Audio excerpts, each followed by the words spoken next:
Welcome to Hong Kong Brief.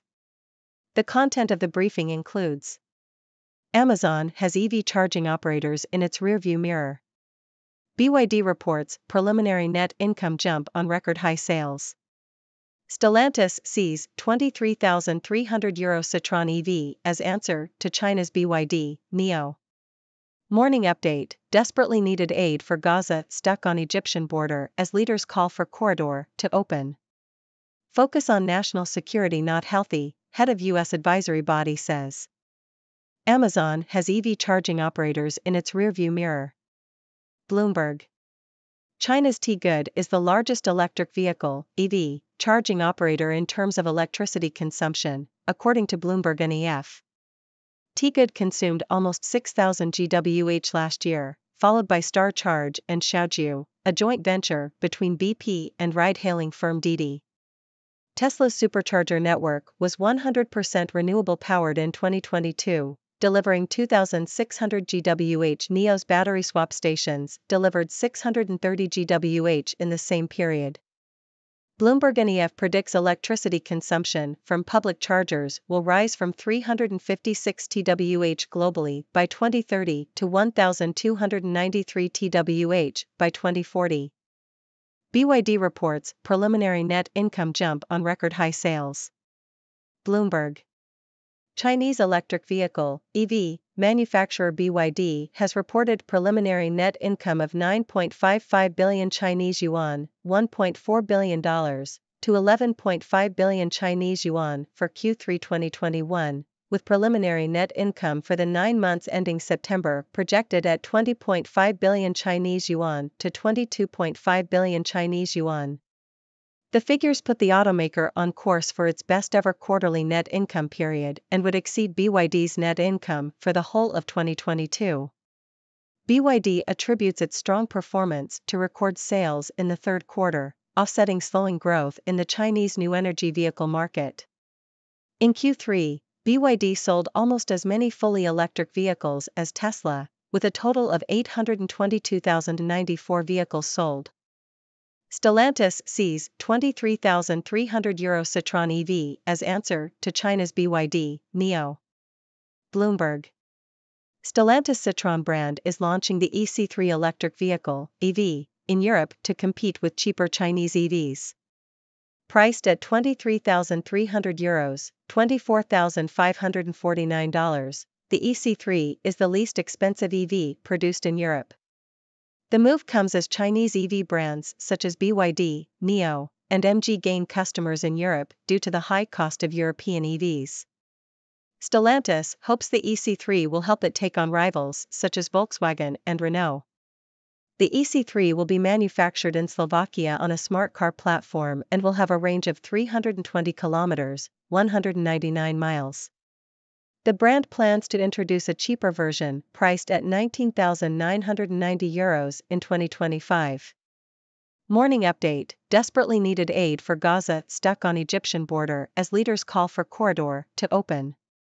The Globe and Mail. The Middle East conflict is now in its 11th day, with Palestinians describing intense bombardments near 2 towns in southern Gaza. Israel has advised civilians to seek refuge, and thousands of people are trying to escape via the only border crossing to Egypt, Rafah. However, aid from relief agencies is stuck on the Egyptian side of the border due to Israeli restrictions and continued missile strikes.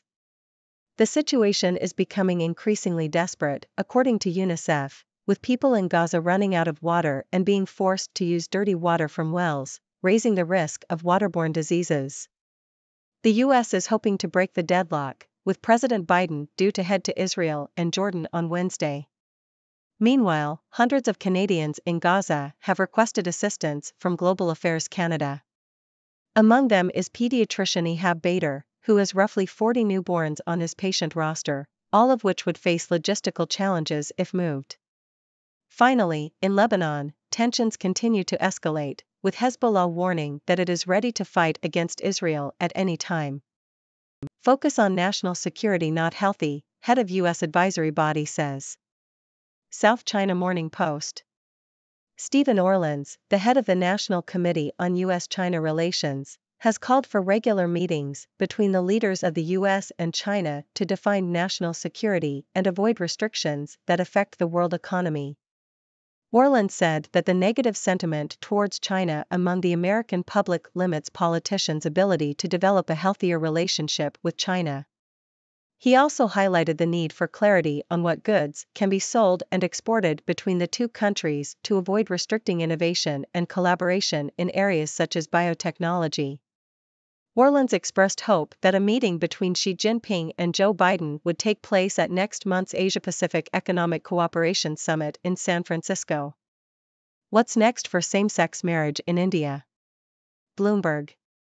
India's highest court has declined to legalize same-sex marriage, stating that it is an issue for Parliament to decide. The ruling party, the Bharatiya Janata Party, BJP, opposes same-sex marriage, and the country's Muslim community is also largely opposed. However, younger Indians are generally more accepting of LGBTQ rights. While LGBTQ rights have expanded in India over the past decade, there are no laws barring discrimination, and LGBTQ individuals still face societal discrimination and harassment. Same-sex marriage is legal in over 30 countries, mostly in Western Europe and the Americas, but only Taiwan and Nepal in Asia. Country Garden, Evergrande set up 2 weeks for creditors.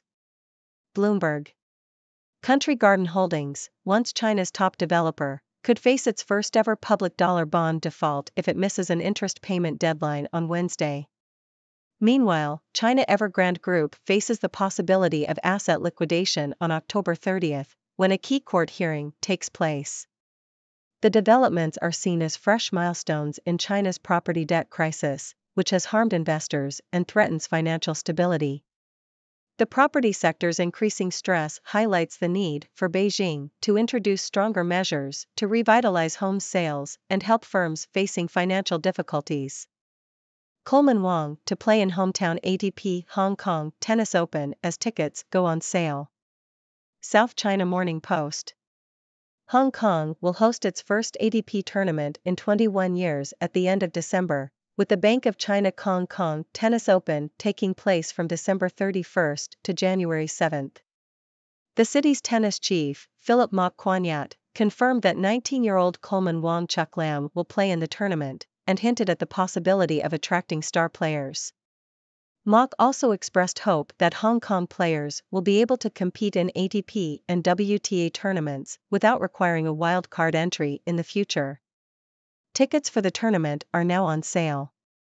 Netflix teased The Crown's Diana and Dodi storyline. BBC.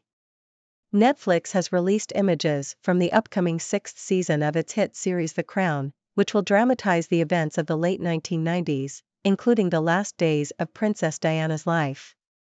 The images show Australian actress Elizabeth Debicki as Princess Diana, alongside Khalid Abdallah as Dodi Fayed, with whom she died in a car crash in 1997.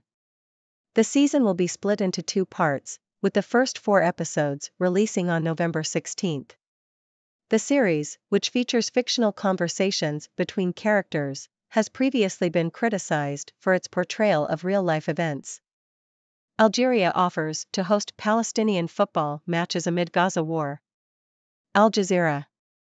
Algeria has agreed to host all matches involving the Palestinian national football team and cover all associated costs due to the ongoing war in Gaza. The Algerian Football Federation announced that they will stage the matches in preparation for qualification to the 2026 World Cup and 2027 Asian Cup. The move comes after a request from Jibril Rajoub, head of the Palestinian Football Federation. The first game will take place next month when Palestine hosts Australia in a World Cup qualifier. Algeria has shown solidarity with Palestine in the past, with Algerian footballers and fans supporting the Palestinian cause. AI tools like ChatGPT are a revolution in investment analysis, BlackRock. South China Morning Post. BlackRock believes that big data, data science, and AI technologies will shape the finance industry and is optimistic about using these technologies to help clients build better portfolios. The asset manager is using AI models that utilize machine learning to analyze massive amounts of data and assess economic conditions. These models can analyze daily news, broker reports, expert insights, and government statistics to provide insights into the underlying economic situation. BlackRock is investing in finance-focused language models to aid in the construction of portfolios and believes that these technologies will be transformative in the investment process. Hong Kong's trust in crypto assets plunges after JPEX scandal, survey finds. South China Morning Post. A survey conducted by the School of Business and Management of the Hong Kong University of Science and Technology, CUST, has found that attitudes towards virtual assets in Hong Kong have soured following the fallout from the allegedly fraudulent platform JPEX.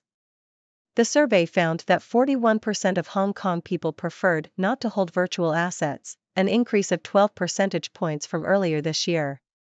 In the aftermath of the JPEX scandal, only 20% of respondents said they would like to hold virtual assets in the future, down by 5 percentage points from earlier this year. This growing aversion to cryptocurrencies could pose major challenges to Hong Kong's ongoing initiatives to develop virtual assets and become a global hub for the industry. Chinese AI upstart Baichuan raises $300 million from Alibaba, Tencent, others. Reuters. Chinese AI startup Baichuan has raised $300 million in funding from investors including Alibaba and Tencent. Baichuan, founded by Wang Xiaochuan, the founder of internet search engine Sogu, was one of the first companies to gain regulatory approval to release a public chatbot in China. The country's growing interest in generative AI has sparked a series of product and fundraising announcements from tech firms, with investors warning that a shakeout is likely as costs and profit pressures increase. Thailand still bullish on Chinese investments as new PM heads to Beijing. Reuters. Chinese investment in Thailand has surged this year, despite an economic slowdown, as China looks to the country as a vital investment hub. Between January and August, Thailand received foreign investment applications worth $10.1 billion, 73% up on the same period last year, according to the Thailand Board of Investment. Investment pledges from Singapore, worth $2.1 billion, were also largely from Chinese companies. Chinese PE firm Xiaomi considers Hong Kong IPO in 2024, sources say. Bloomberg. Chinese private equity firm Xiaomi is reportedly considering an initial public offering, IPO, in Hong Kong next year.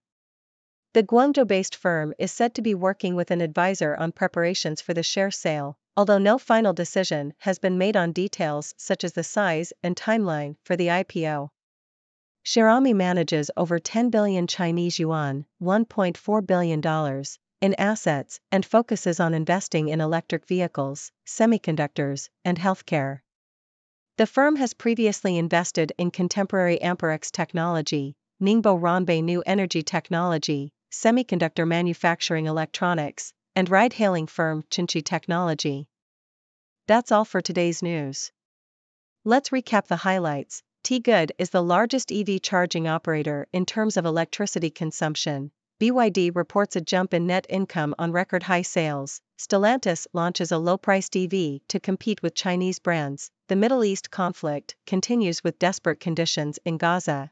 The head of the National Committee on U.S.-China Relations calls for regular meetings between the leaders of the U.S. and China. India's highest court declines to legalize same-sex marriage. Country.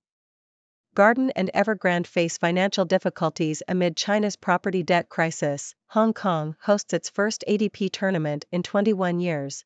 Netflix teases the upcoming season of The Crown with a focus on Princess Diana. Algeria offers to host Palestinian football matches. AI tools like ChatGPT are transforming investment analysis according to BlackRock. Trust in crypto assets in Hong Kong plunges after the JPEX scandal. Chinese AI startup Baichuan raises $300 million in funding. Chinese investment in Thailand surges despite economic slowdown, and Chinese private equity firm Xiaomi considers an IPO in Hong Kong in 2024.